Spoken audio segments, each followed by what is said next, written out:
अध्याय 4 दिव्य ज्ञान। श्लोक 26।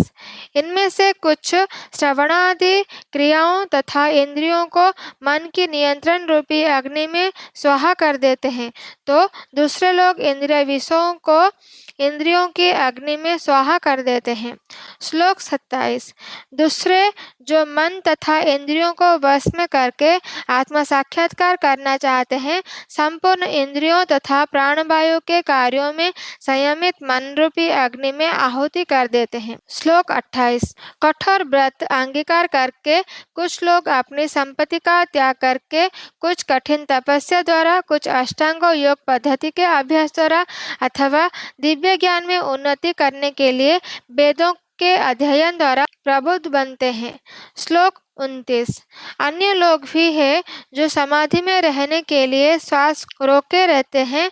वे अपान में प्राण को और प्राण में अपान को रोकने का अभ्यास करते हैं और अंत में प्राण अपान को रोककर समाधि में रहते हैं।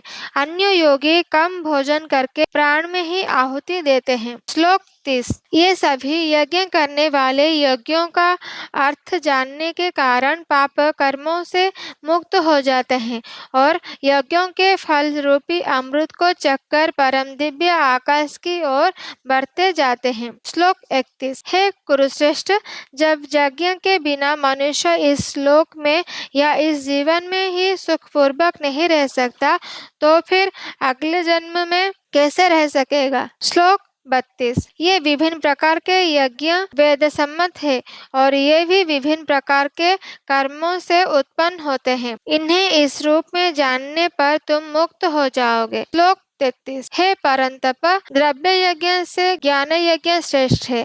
हे पार्थ, अंततः गत्वा सारे कर्म यज्ञों का अवसान दिव्य ज्ञान में होता है। श्लोक 34। तुम गुरु के पास जाकर सत्य को जानने का प्रयास करो, उनसे विनीत होकर जिज्ञासा करो और उसकी सेवा करो। स्वरूप प्रसिद्ध व्यक्ति तुम्हें ज्ञान प्रदान कर सकते हैं क्योंकि उन्होंने सत्य का दर्शन किया है। श्लोक 35।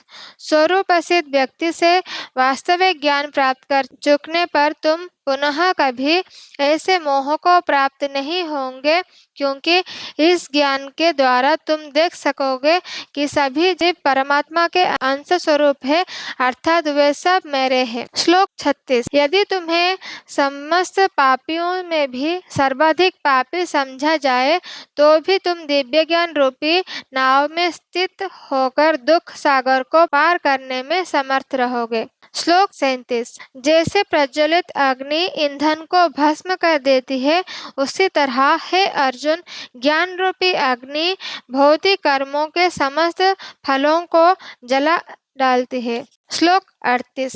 इस संसार में दिव्य ज्ञान के समान कुछ भी उदात्त तथा शुद्ध नहीं है। ऐसा ज्ञान समस्त योग का परिपक्व फल है। जो व्यक्ति भक्ति में सिद्ध हो जाता है, वह यथा समय अपने अंतर में इस ज्ञान का आस्वादन करता है। श्लोक 39। जो श्रद्धालु दिव्य ज्ञान में समर्पित है और जिसने इंद्रियों को वश में कर लिया है, वह इस ज्ञान को प्राप्त करने का अधिकारी है और इसे प्राप्त करते ही वह तुरंत आध्यात्मिक शांति को प्राप्त होता है।